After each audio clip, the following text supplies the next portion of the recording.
Nessa aula, você vai aprender como utilizar loops, que são recursos bem interessantes para exibição de blocos de código. Aqui eu tenho a interface do Facebook e nessa interface é possível visualizar vários momentos que é utilizado o loop para fazer exibições.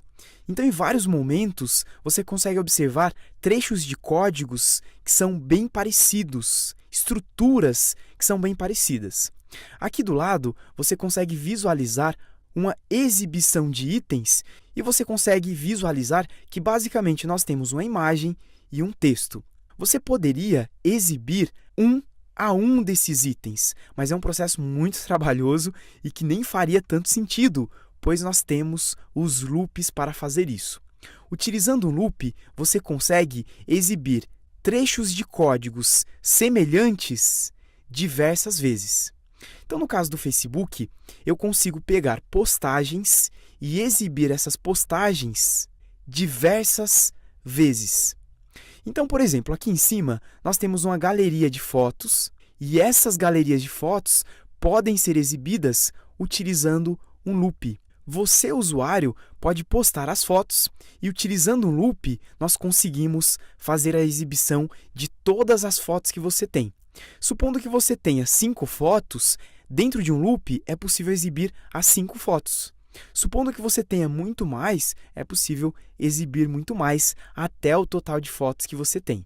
E para utilizar um loop, basicamente, você precisa de uma condição. No caso de uma exibição de fotos, a condição é o total de fotos que você tem.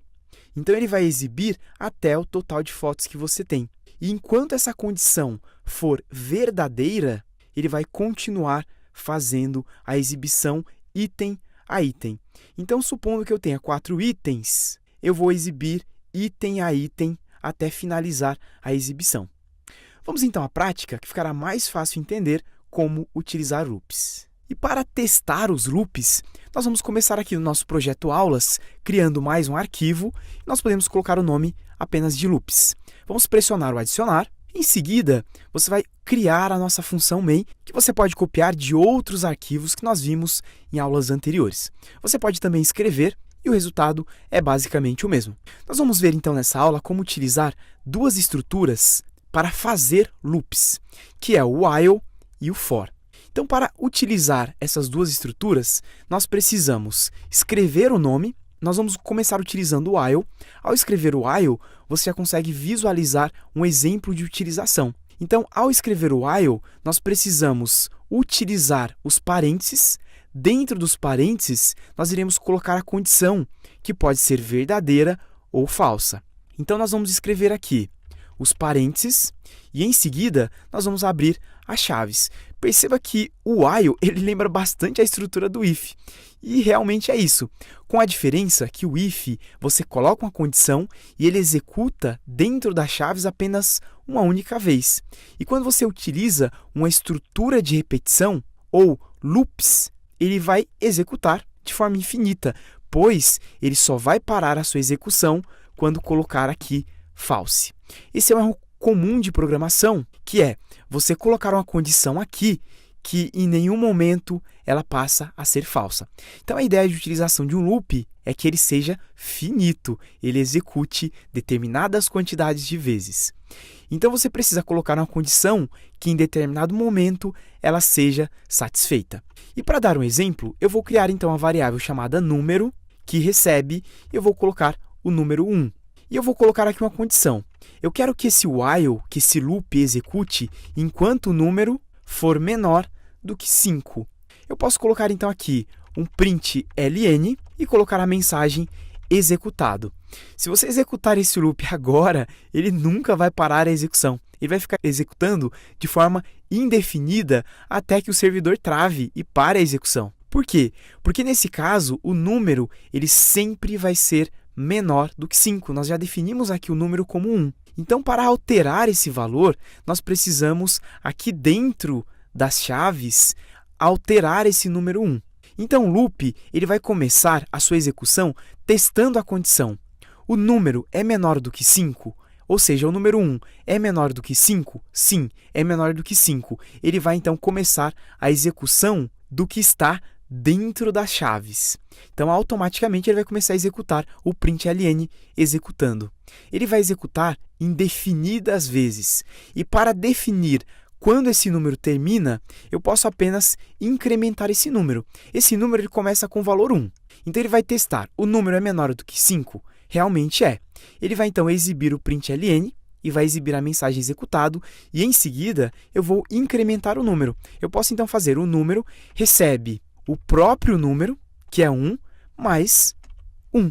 Nesse caso, ele não vai executar mais indefinidas vezes, pois o número ele está sendo incrementado de tempos em tempos. A cada execução, esse número é incrementado. Se eu executar agora, perceba que ele já mostra aqui o executado, e ele executou 1, 2, 3, 4 vezes. E é isso mesmo. Por quê? Porque ele executou o número é menor do que 5? Sim, 1 é menor do que 5. Ele exibe a mensagem na tela a primeira vez, em seguida ele pega o número, o próprio número, recebe o número mais 1. O número vale 1, mais 1, 2. Então, o número passa a valer 2. 2 é menor do que 5? Ainda é menor do que 5. Então, nós pegamos o 2 mais 1, 3. Agora o número vale 3. 3 é menor do que 5? Continua. 3 mais 1, 4. Agora o número vale 4. 4 é menor do que 5? Continua menor do que 5. Então, 4 mais 1 e o número recebe 5. Agora o número vale 5. Número é menor do que 5? Não, é igual a 5. Ele para a sua execução. Eu posso ainda utilizar aqui o número mais. Ao fazer o mais, nós estaremos, na verdade, incrementando o próprio número. É a mesma coisa que escrever dessa maneira. O número recebendo o próprio número é apenas um artifício mais simples de ser feito. Se você executar mais uma vez, ele vai, então, exibir aqui normalmente. Se você quiser decrementar, você pode utilizar o menos. Ao colocar, então, menos, ele automaticamente vai decrementar. Mas, nesse caso, nós teríamos que mudar essa regra. O número, por exemplo, teria que começar com 5, e, nesse caso, o número teria que ser maior do que 1. Então, nós começamos com 5, e a cada execução, o número vai ter um valor a menos. Então, ele começa com 5. 5 é maior do que 1? Exatamente. Quando ele chegar no número 1, 1 é maior do que 1? Não. E ele vai parar a sua execução. Então, nós podemos executar e o resultado é basicamente o mesmo. Nós apenas mudamos a lógica de execução. Eu posso, então, desfazer. Eu vou voltar essa lógica padrão aqui que nós utilizamos e eu vou comentar esse bloco while. Nós poderíamos também exibir esse número. Então, eu posso colocar aqui número e, ao executar, você já consegue visualizar realmente que o número vai sendo incrementado. Eu posso agora comentar esse bloco de código e nós vamos ver agora a próxima estrutura de repetição, que é o for. O for ele funciona basicamente como o while, mas ele tem algumas vantagens. É mais fácil trabalhar com for para a exibição de alguns dados, por exemplo, arrays. Eu posso então escrever for, eu vou criar basicamente a mesma estrutura, abrir e fechar parênteses e em seguida abrir e fechar chaves. Aqui dentro do for, nós podemos passar uma condição. Eu poderia fazer basicamente essa mesma exibição que nós fizemos aqui em cima, mas de uma maneira mais simples. Eu posso escrever, por exemplo, número, colocar o in e definir o intervalo que eu quero executar. Então, ele vai criar uma variável número nesse intervalo aqui. Então, ele vai executar nesse intervalo que eu defini. Eu não preciso, no caso do for, fazer o incremento. Por quê? Porque eu já defino o intervalo diretamente. Eu posso, então, utilizar número e colocar o mesmo número aqui. Se você executar, o resultado é basicamente o mesmo. Então, ele vai de 1 até 5. Só que, nesse caso, eu defino o intervalo exato que eu quero que seja executado. Nesse caso, de 1 até 5. Eu vou comentar esse bloco de códigos for. Você viu que você consegue utilizar o for mais ou menos como você utiliza o while. Ele tem uma condição, só que no caso do for, você já define diretamente o intervalo que você quer executar. Você pode utilizar também o for para exibir itens de um array. Então, supondo que você está criando uma rede social e nessa rede social você tem postagens feitas pelos usuários. Você consegue recuperar essa postagem de um banco de dados, por exemplo, e essas postagens você vai colocar dentro de um array. Então, eu vou criar agora um array de postagens. Eu vou escrever, então, var postagens recebe, eu vou escrever aqui array of, E aqui dentro, eu vou então definir essas postagens. Na verdade, eu poderia colocar até como val, pois nós não vamos mudar os valores dessas postagens. Em seguida, eu vou definir umas postagens aqui. Nesse caso, eu defini apenas títulos de postagens. É claro que dentro de uma postagem, eu poderia ter mais informações, por exemplo, uma imagem, a data da postagem, mas nesse caso, por questões de simplicidade, nós podemos apenas utilizar os títulos das postagens que você pode ter recuperado, por exemplo, de um banco de dados. Agora você tem um array de postagens. Eu posso utilizar uma estrutura de repetição, um loop, o for, para fazer essa exibição. E para fazer isso é muito intuitivo. Eu posso escrever o for, abrir e fechar chaves, e aqui dentro dos parênteses, eu posso escrever postagem in postagens. Ou seja, ele vai percorrer todas as postagens que eu tiver, nesse caso eu tenho só 3, e vai armazenar aqui em postagem.